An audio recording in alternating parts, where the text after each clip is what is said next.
Ao vivo, professor.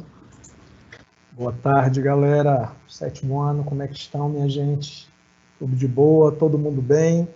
Hoje vocês não vão ter o prazer de ver a minha face, tá? Porque deu um probleminha aqui na câmera. Mas o mais importante do que ver a minha face, que não é ruim, né, gente? É muito bom, é assistir a aula, né? Então, nós programamos hoje a aula com o tema A Liberdade nas Tradições Religiosas. Galera aí que tem uma memória boa, vai lembrar que semana passada nós falamos, né, sobre liberdade também, e que iríamos tratar do mesmo tema hoje, só que com a outra vertente, né, gente? A gente vai falar hoje de liberdade, mas dentro da tradição religiosa, dentro da teologia, como é que se pensa a liberdade a partir dessas questões, tá bom?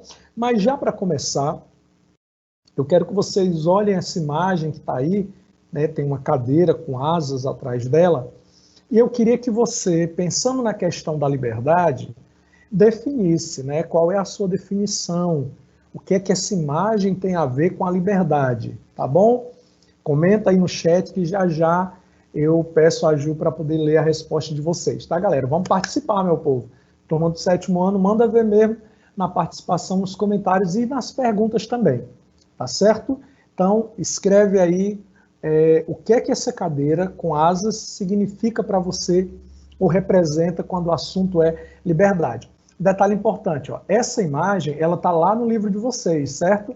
Inclusive, vocês já vão estar treinando aqui a resposta, porque lá, na atividade que a gente encaminhou, tem uma pergunta sobre isso, tá beleza?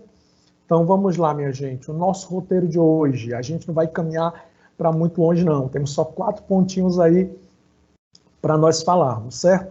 Então, o primeiro, vamos ouvir a voz dos especialistas, né? Dos teólogos, dos monges, né? Dos líderes espirituais, o que é que eles falam do tema liberdade.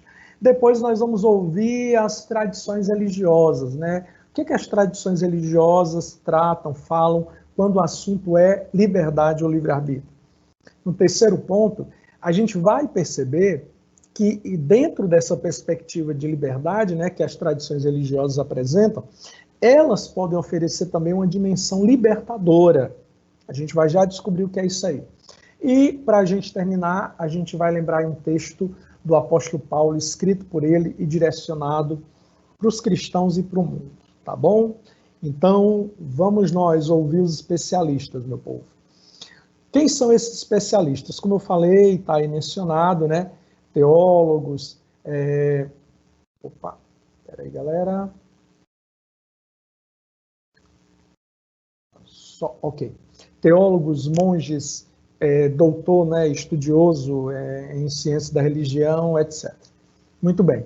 O primeiro, eu quero que vocês atentem aí para a fala do Alfredo Garcia Rubio.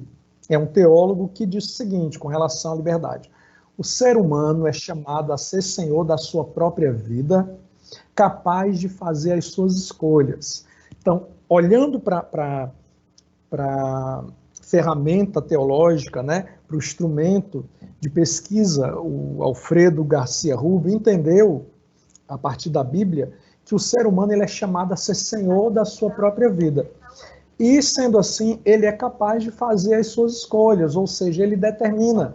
A gente viu um pouquinho sobre isso na aula passada. Ele determina as próprias decisões, né, e direciona a própria vida. Bad Griffiths, que é um monge, ele falou o seguinte: somos realmente livres quando nos relacionamos com a realidade eterna. Você percebe que, como monge, né, como alguém muito envolvido nos assuntos espirituais, ele já leva mais para esse campo, né? Ele diz que a liberdade tem a ver com a realidade eterna. Então, quando a gente entende que esse mundo aqui é apenas uma passagem, é apenas um momento, e que há uma realidade eterna que nos aguarda, né? A gente chama de céu, de paraíso, né? De vida eterna. Quando a gente tem essas percepções, a gente é realmente livre. Por quê? Porque a gente não se entende como prisioneiro apenas dessa realidade tão pequena, né? De algumas décadas de anos que nós vivemos aqui, tá? A Frank Uzaski, que é um pós-doutor em ciência da religião, o cara é fera, viu, gente? É pós-doutor, é mais do que doutor. Ele diz o seguinte: A liberdade está ligada às suas finalidades. Ser livre supõe ser responsável. A gente colocou aquela imagem, né, do filme do Homem-Aranha na aula passada, e nela, galera, a gente comentou exatamente a questão da liberdade ou do poder e da responsabilidade. Vocês lembram? Então, o Frank Ozaski, ele apresenta esse tema dentro dessa perspectiva, né? A liberdade, ela não existe só por existir, ela tem um objetivo, tem uma finalidade. Por que é que Deus nos fez livres? Por que é que o universo nos coloca nesse mundo com esse privilégio da liberdade? Ele tem as suas finalidades, os seus objetivos. Isso significa dizer que nós devemos ser responsáveis por aquilo que nós escolhemos e fazemos. Santo Agostinho, grande teólogo, filósofo, comentado até os dias de hoje, né, por protestantes, evangélicos, católicos, etc., ele diz o seguinte: o ser humano ele tem de escolher entre o bem e o mal. Ser livre é escolher o bem. Olha só, ser livre é escolher o bem. Escolher o mal significa perder a liberdade. E aí o Santo Agostinho ele vai remontar lá para Adão e Eva, né? O homem e a mulher eram livres, né, dentro da perspectiva dele, até o momento em que eles escolheram o mal, né, desobedecer a Deus e tal. A partir daí, o ser humano ele se tornou prisioneiro da sua própria maldade, né? Ele agora não tem mais condições de decidir por si mesmo, né? Por quê? Porque ele vai sempre estar escolhendo, sempre vai estar desejando a partir de um instinto maléfico, a partir dos desejos, de suprir os próprios desejos e a própria vontade. Tá, gente? Então, a resposta dos especialistas para a liberdade são essas aí. Tá? Lógico que tem centenas, milhares, acredito, de teólogos, né, que refletem, filósofos, etc., que refletem sobre o tema da liberdade também. Mas a gente escolheu os 4 aí para poder representar essa galera, tá bom? E também porque eles estão lá no livro de ensino religioso, tá, gente? Vocês já vão se familiarizando aí com as ideias do povo. Vamos mais. Não quis passar. Agora sim, muito bem. Eu escolhi essa imagem para poder representar a fala deles, porque olha só, a placa mais de baixo que está escrito presente, né? Tá muito difícil, né, gente? Ler em inglês aí, present. Presente. Essa placa, ela tem as setas indicando para os dois lados, né? É como se você estivesse no meio. E onde é esse meio? É o local que fica entre o passado que nós vivemos e o futuro que nos aguarda, certo? E aí a gente tem o passado e o futuro, o passado apontando para trás, o futuro apontando para frente, exatamente lembrando que esse presente é o lugar de decisão. Só que essa decisão, ou essa liberdade que a gente está vivendo hoje, ela é resultado de escolhas que nós fizemos anteriormente. Vamos dizer, então, que alguém aí, né, espero que não, que essa turma é show de bola, mas vamos dizer, então, que alguém está aí com o celular na mão apenas para poder assistir a aula, a minha aula e de mais algum professor que vocês ainda tenham, certo? Mas assim que terminar, a mamãe, o papai vai lá e vai pegar o celular de volta e vai guardar até amanhã ou até mais tarde. Por quê? Porque você tomou uma decisão que não foi legal ontem. E aí sua mãe disse assim, olha, você só vai pegar nesse celular sábado e amanhã você só vai assistir a aula.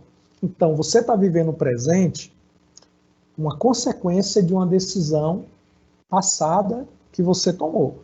Que seu pai, seus pais, sua mãe, ela reprovou, e aí por causa disso agora você está sendo sancionado, né? Ou seja, você está sendo isento do uso do seu celular. Tá entendendo, galera? Então, o local onde nós estamos é resultado daquilo que a gente viveu. Só que o local que a gente está também, o presente, o hoje, remonta ou nos traz à luz uma expectativa do futuro, né? E aí a gente precisa tomar uma decisão melhor. Por exemplo, usando ainda a figura aí do celular, né? Hoje eu vou agir direito, eu vou caminhar bem e tal, vou obedecer a minha mãe, para que eu não perca o meu celular, para que ela não tome o meu celular. Então, a minha decisão de hoje ela tem que ser bem refletida para que eu não sofra no futuro, tá certo? Mas tá todo mundo aí de boa, né? Com certeza. Eu vou pedir a Ju aí para poder ler a resposta da galera, se alguém comentou. Por favor, Ju. Professor, ainda não, viu? Rapaz, a galera ainda não trouxe a resposta, não. Sétimo ano, semana passada, arrasou com os posicionamentos. Mas vamos lá, vamos dar mais um tempinho aí para vocês, tá, galera? Pensa lá, lembra que a reflexão aqui que a gente faz, ela não tem resposta errada não, gente, certo? Até porque é algo de si, né?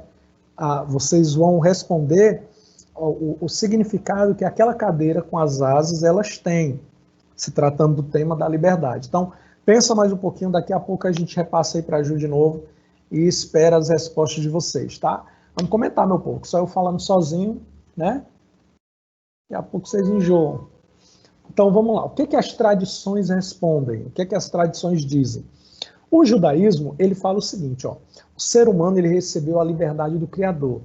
Ele é direcionado pelos 10 mandamentos. Veja bem, para o judaísmo, o ser humano, ele tem liberdade, só que há uma direção que Deus dá para que o ser humano viva bem e aproveite essa liberdade que ele tem. Qual é essa direção? Os seus mandamentos. Os 10 mandamentos, que estão lá no capítulo 20 de Êxodo, né? Esses 10 mandamentos, eles são norteadores para a vida do ser humano. Não é que Deus, e aí a gente já falou isso na sala, não é que Deus, galera, dá um mandamento para a gente simplesmente para poder tirar de nós aquilo que a gente gosta tanto. Não é esse o objetivo. O objetivo de Deus, quando ele nos dá um mandamento, quando ele nos apresenta um mandamento, é para que a gente viva bem, né? Para que a gente tome as melhores decisões. Mesma coisa lá em Deuteronômio capítulo 30, né, que a gente já comentou, é a opção da escolha da vida, né? Escolher o melhor. Vamos ilustrar. Por que é que os nossos pais, muitas vezes, eles dizem, olha, não faça isso? É porque eles têm prazer em tirar a liberdade da gente? É porque ele tem prazer em ver as pessoas que eles amam sofrer? Claro que não, né, gente? Quando eles dizem, olha, não faça tal coisa, é porque eles sabem que pode acontecer algo negativo, né, se você fizer. Então, a ideia dos mandamentos familiares também é para que a gente possa viver bem e aproveitar a nossa vida, né? O cristianismo. A liberdade plena acontece quando o ser humano está em comunhão com Deus e com o próximo. Livre, ele é chamado à construção. Lembra daquela ideia do Santo Agostinho, né?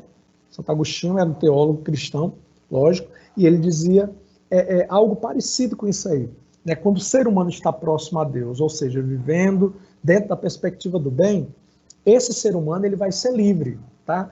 E essa liberdade vai dar oportunidade a ele, vai dar oportunidade ao ser humano a construir, né? A fazer algo melhor, significativo para ele e para a realidade onde ele está vivendo. O islamismo, minha gente, ele tem a seguinte expectativa. Sem a liberdade, o ser humano seria uma marionete, seria manipulado, né, como um brinquedo. Para que a liberdade alcance a maturidade, é necessário sabedoria e responsabilidade. Tá? Tema também que foi dito lá pelos teólogos, né?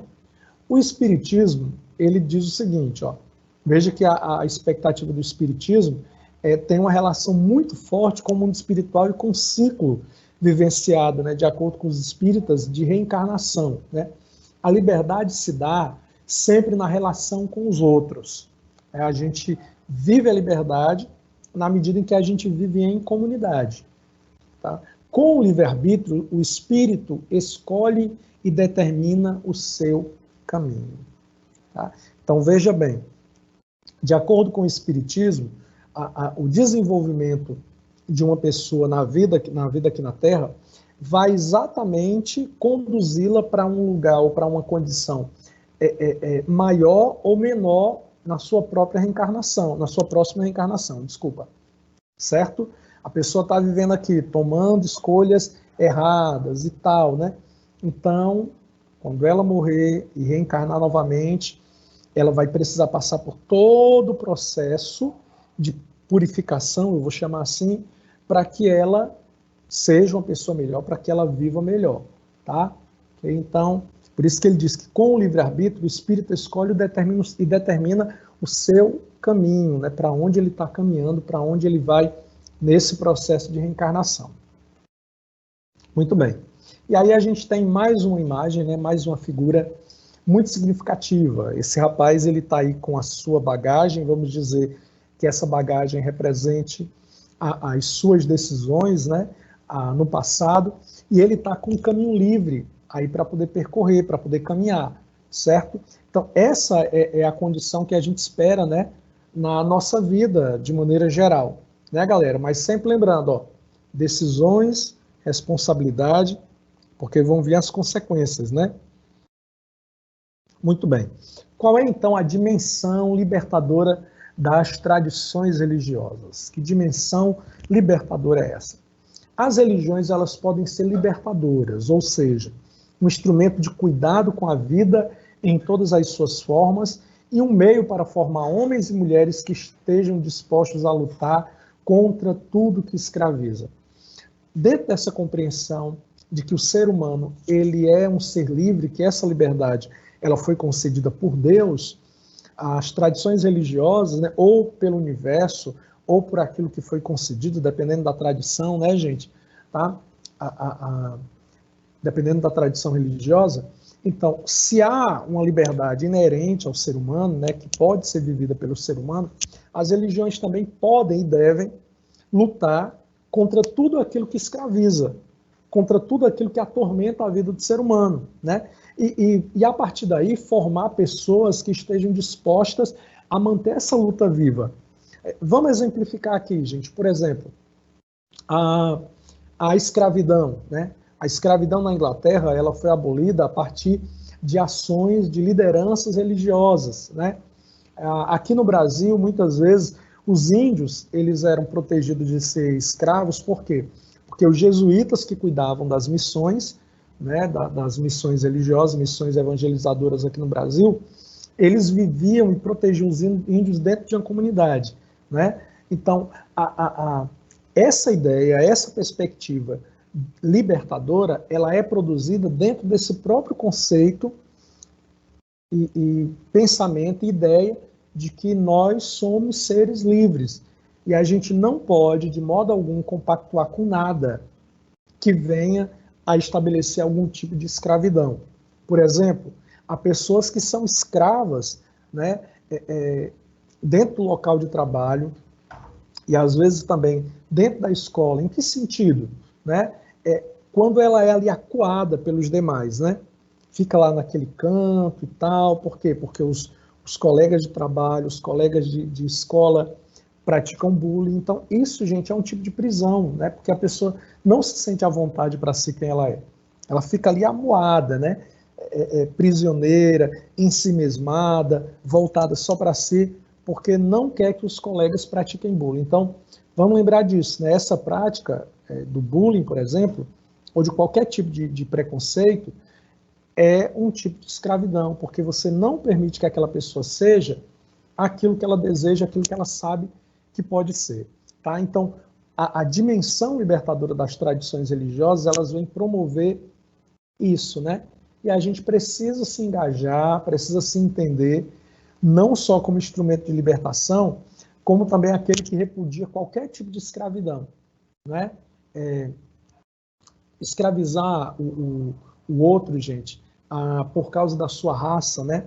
Subjugá-la a uma condição de inferioridade, não é isso? Que infelizmente isso acontece ainda hoje. A gente está vendo aí a quantidade de protestos, né, que estão no meio do mundo por causa dessa questão. Tá? E as tradições religiosas, as religiões, as denominações religiosas, elas precisam estar engajadas dentro desse processo. Se algum de vocês aí está acompanhando, né, nos Estados Unidos os protestos, né, que estão acontecendo, vocês devem ter percebido que de vez em quando algum líder ou alguma líder religiosa aparece lá exatamente a favor da liberdade que os afro-americanos devem ter, né?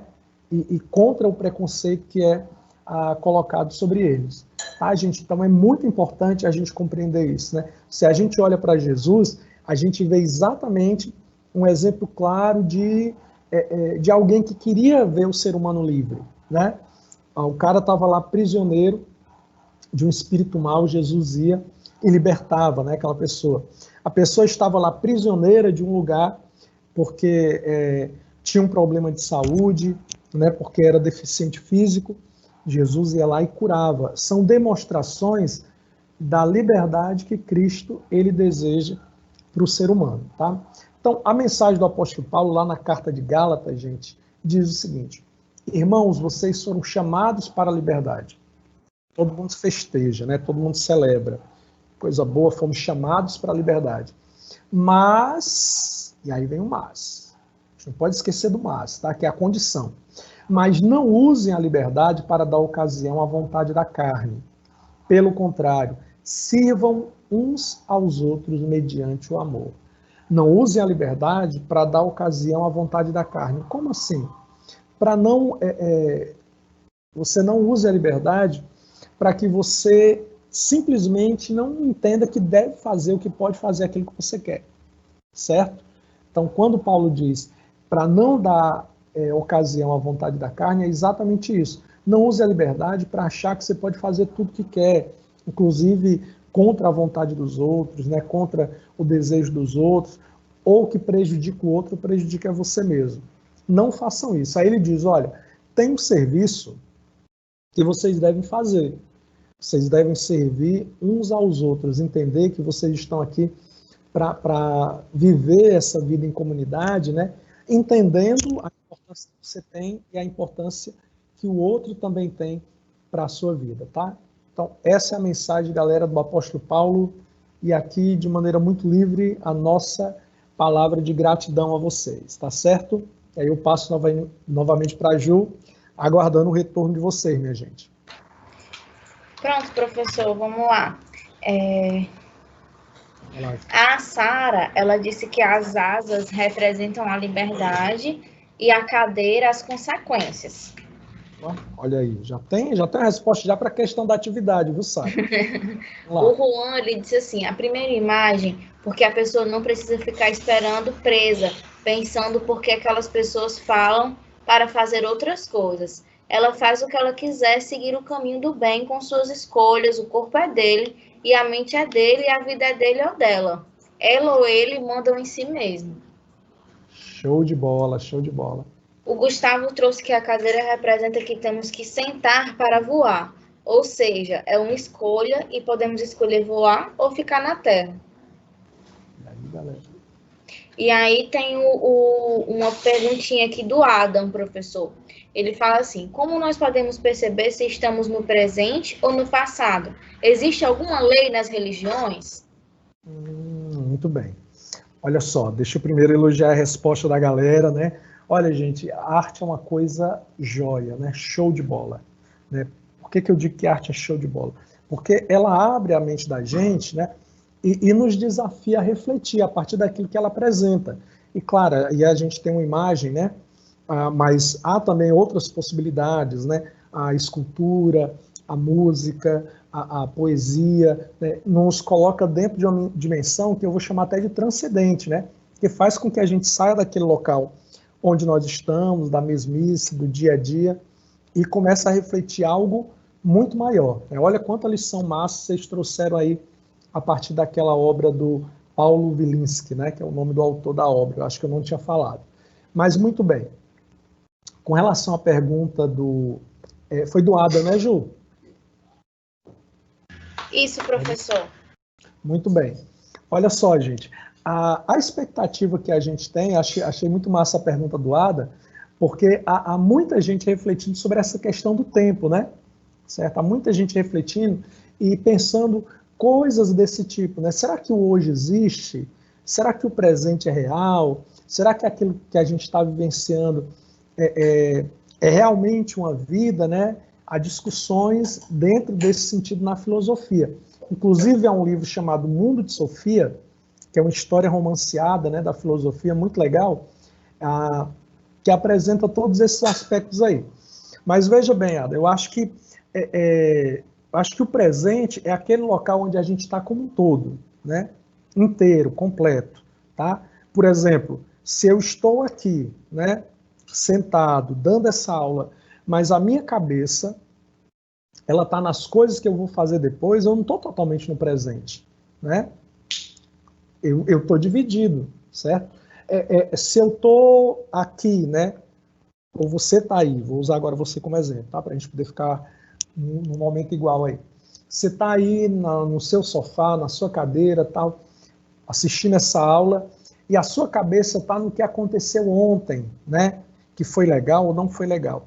Você não está completamente, né, no presente. Então, a gente se entende quando a gente está de fato presente, quando nós estamos por inteiro, né? A gente está completo. Quanta coisa a gente perde quando a gente não faz isso, sabe?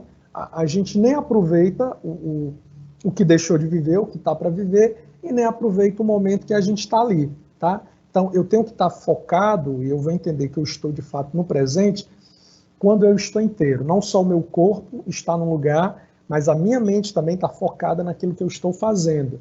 Então, se isso acontece, eu estou de fato no presente. E a partir daí, Ada, a gente vai ter mais condições de refletir melhor, né? Sobre as nossas decisões, sobre as nossas escolhas, sobre essa dimensão maravilhosa, mas que tem sempre um sinal de alerta, chamada liberdade. Tá certo? Show de bola, viu, galera? Professor, a gente tem uma contribuição aqui também do Alex e do Gustavo, certo? O Alex diz que o Alex está meio indignado, né? Que não tem como entender como as pessoas fazem isso, né? Acredito que ele se trata das ações que ele traz, né, em relação às questões de racismo. E aí o Gustavo, ele trouxe assim: Evaldo, os afro-africanos e os brancos tratam uns aos outros como se fossem dois seres diferentes e não se tratam como humanos. Por isso o racismo nunca vai acabar, pois um tem que reconhecer que o outro também é ser humano. Verdade, viu? E olha, comentando aí o que o Alex falou, né? E olha, Alex, eu ouvi outro dia um filósofo historiador dizer mais ou menos assim, que o racismo é falta de inteligência. Por quê? E o que é que demonstra a nossa inteligência? O que demonstra a nossa inteligência é aquilo que a ciência demonstra, né? Por que ele diz também que é falta de inteligência? Porque não há métodos de legitimar o racismo. Não há como você dizer assim, ó, não, o racismo existe por causa disso aqui que é lógico. Então, é falta de inteligência, é falta de reflexão, certo? Então, é de fato assim. E com relação ao que o Gustavo falou, Gustavo, o que a gente precisa vivenciar, né, como pessoas de fé, independente da nossa crença religiosa, a gente precisa vivenciar dentro de nós a utopia, né? Muitas vezes eu penso em algo desanimador como isso que você falou também. Meu Deus, será que isso nunca vai acabar, né? Será que o racismo nunca vai terminar e tal? Será que esse tipo de preconceito vai continuar existindo? Mas a utopia não é sonhar com uma coisa impossível, né? É manter a expectativa de algo que nos faz seguir adiante, né? Que faz com que a gente continue olhando para frente. Então, combater o racismo é combater dentro dessa expectativa, né? Dentro dessa perspectiva de que isso um dia, como um sonho que vai se tornar realidade, como o sermão lá do Martin Luther King, né? Eu tenho um sonho, um dia homens e mulheres, crianças, estarão todos, independente da sua cor, caminhando de mão dadas para engrandecer uma nação, né? Então a gente mantém essa expectativa aí, tá bom? E se Deus quiser, um momento isso acaba. Vamos lutar contra isso. Valeu, Professor, galera. E o Alex, ele trouxe aqui, né, também essa perspectiva, né, que se antigamente o racismo ainda não acabou, vai demorar muito tempo para acabar, né? Mas aí, professor, eu também queria convidar, né, a turma de 7º ano a se colocar também nesse lugar de pessoas, né, de adolescentes, crianças e jovens, de que podem ir fazendo a diferença no lugar em que eles estão, né, professor? A gente vai construindo essa mudança de realidade onde a gente está, com as possibilidades que nós temos, e aí como crianças, adolescentes, jovens, né, adultos, mesmo que aqui no nosso lugar, a gente pode fazer a diferença, galera. Então, assim, como o professor traz, a gente sabe que não é uma coisa que é impossível. A gente pode sim chegar nessa perspectiva, né, de que um dia a gente possa vencer isso, ou que a gente pense, né, numa relação de equidade que se sobressaia ao racismo, né, que a gente consiga fazer com que a nossa voz, né, de não ao racismo grite ainda mais forte do que o próprio racismo, mas a gente precisa começar agora, aqui, no lugar que a gente está, nas nossas possibilidades como crianças, como adolescentes e como jovens. Então, a gente também conta com vocês para isso, né, professor? Isso, Ju. E assim, vamos pensar aí que as duas turmas do sétimo ano, né, juntas, elas moram, vamos pensar, né, que alguns eu acho que moram na mesma rua. Vamos pensar que nós, né, juntos moramos em mais ou menos 40 ruas, né? Vamos pensar aí.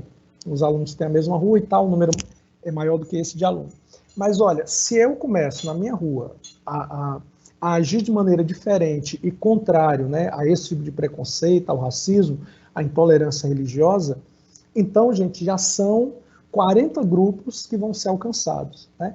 Então, se cada um, como a Ju colocou, né, fizer a sua parte, né, gente, a gente vai percebendo, vai entendendo e vai vislumbrando uma mudança acontecer, né? A gente precisa começar dentro do nosso mundo, né? Ser aquela mudança que a gente aguarda e para ver os frutos dessa expectativa, tá bom? Professor, e aí o assunto ele é bem convidativo, né? A gente continuar discutindo, continuar conversando. Eu acredito que a gente vai ter muitas outras oportunidades para isso também, mas o nosso tempo está estourado, né? E aí eu queria lembrar a galerinha que não deixou a presença, deixem a presença de vocês aí. Quem está assistindo pelo YouTube, o código da nossa aula é 7N de navio S04. 7NS04, beleza? E aí na segunda-feira a gente vai encaminhar para vocês aquele bom formulário para vocês dizerem para a gente quais códigos vocês têm. Beleza, professor? É com o senhor aí para se despedir dos meninos. Ok, galera, eu estou sempre saindo dessa aula muito feliz, tá? Porque a interação de vocês é muito bacana, né?